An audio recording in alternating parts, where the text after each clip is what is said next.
Assalamualaikum warahmatullahi wabarakatuh. Hari ini kita akan belajar tentang menghitung pH asam dan basa. Oke, sebelumnya kita akan bahas dulu tentang nilai pH.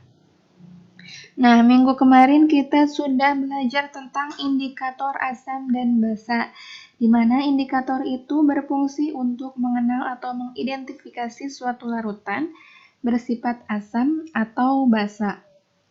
Indikator ada yang alami dan ada indikator universal. Nah, kemarin kita sudah mencoba mempraktekkan indikator alami, di mana kita mengetahui suatu larutan bersifat asam atau basa dilihat dari perubahan warnanya. Sedangkan jika kita menggunakan indikator universal, itu kebanyakan kita tahu suatu larutan bersifat asam atau basa dilihat dari nilai pH-nya.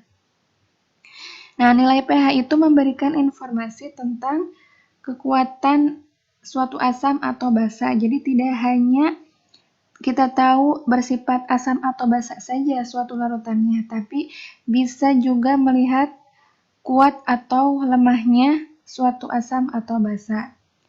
Nah, jadi semakin kuat suatu asam, semakin kecil nilai pH-nya. Dan semakin kuat basa, semakin besar nilai pH-nya. Nah, ini gambar salah satu indikator universal yaitu pH meter. Di sini kita lihat ada range pH-nya dari 0 sampai 14.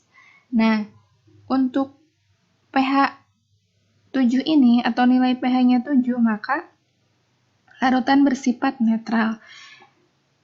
Ketika nilai pH-nya mendekati 1 atau 0, maka disebut asam. Dan kekuatan asamnya semakin kuat ya. Jadi asam semakin kuat jika mendekati nilai pH 1 atau 0. Namun jika nilai pH-nya mendekati angka 6, maka asamnya semakin lemah.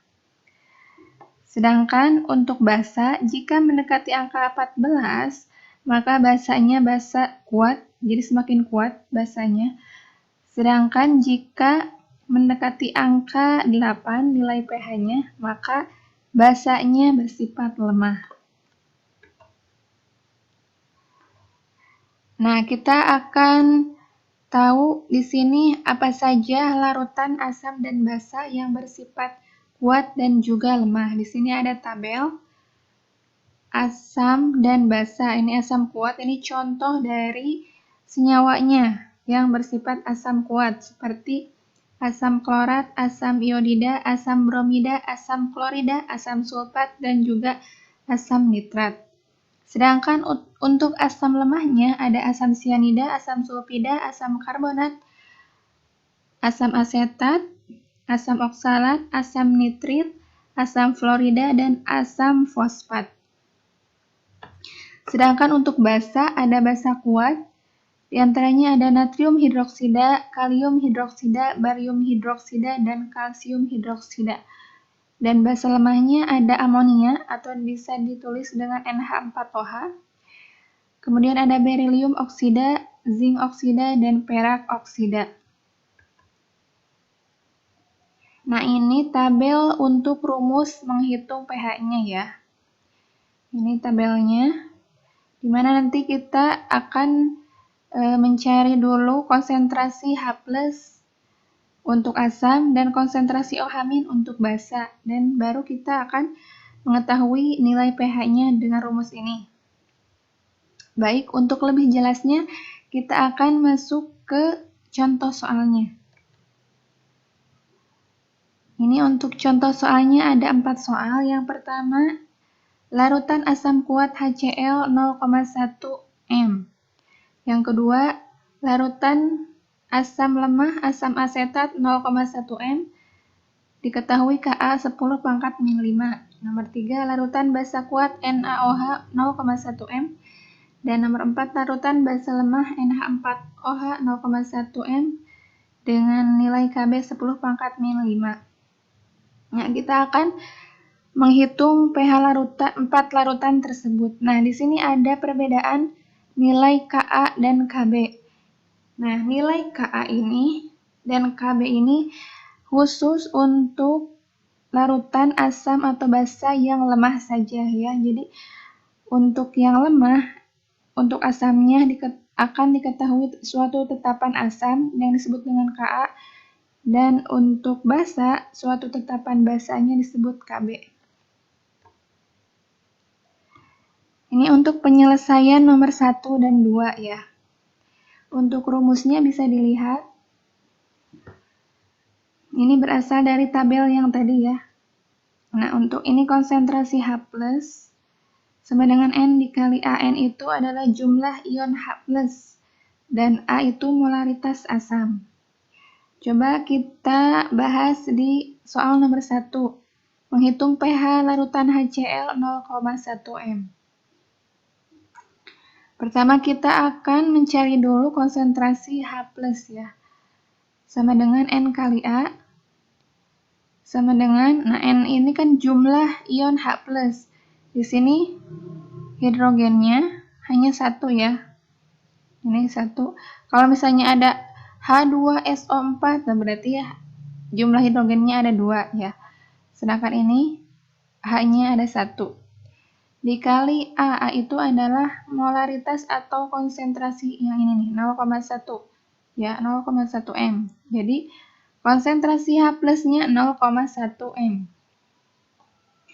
Kemudian telah diperoleh konsentrasi H+, kita bisa menghitung pH, karena rumus pH itu min log konsentrasi H+. pH sama dengan min log 0,1 sama dengan min log, nah 0,1 ini kita ubah ke notasi ilmiah menjadi 10 pangkat min 1. Maka pH sama dengan 1 ya. Jadi ini kan sama dengan 10 log 10. Kita coret. Ini sisanya min 1 kali min, maka plus 1. Untuk nomor 2 ini asam lemah ya. Kalau tadi nomor 1 asam kuat HCl, sedangkan nomor 2 ini asam asetat, ini termasuk asam lemah. Karena bisa diketahui Ka-nya, berarti dia asam lemah. Untuk rumusnya ini ya bedanya. Untuk rumusnya asam lemah sama dengan akar Ka dikali A. Ka-nya itu adalah tetapan ionisasi asam, dan A adalah molaritas asam. Oke, bisa dilihat ini, kita langsung masukin aja angkanya ya. Ini untuk Ka-nya 10 pangkat min 5 dikali 0,1 sama dengan akar 10 pangkat min 5 kali. Nah, ini untuk 0,1-nya kita ubah ya ke notasi ilmiah juga. Jadi bisa ditulis 1 kali 10 min 1 atau langsung 10 min pangkat min 1 juga, tidak apa-apa, sama saja. Jadi kan pangkatnya kita tambahkan, kita jumlahkan. Jadi 10 pangkat min 6, jadi akar 10 pangkat min 6 sama dengan 10 pangkat min 3. Ya, jadi min 6-nya dibagi 2. Maka untuk pH-nya, pH sama dengan min log konsentrasi H+, pH sama dengan min log, ini 10 pangkat min 3. Ya, ini isinya 3. Ini ya, caranya untuk kenapa bisa jadi 3 atau kenapa bisa jadi 1 ini. Ini sama saja salah satu sifat logaritma. Jadi ini sama dengan 10 log 10 kita coret, maka sisanya min 3 kali min jadi plus 3. Seperti itu. Nah, ini untuk jawaban nomor 3 dan 4 ya. Untuk basa kuat, OH min sama dengan N kali B. Sama saja ya, rumusnya hanya diganti saja ininya jadi B untuk basa.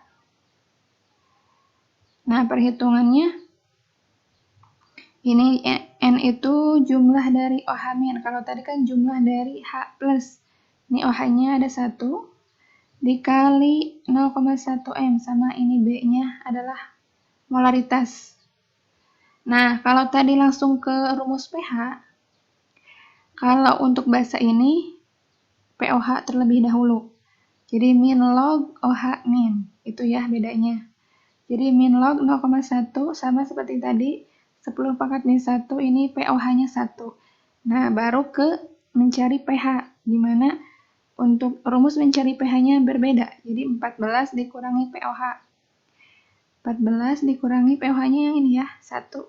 Maka pH-nya 13. Ya.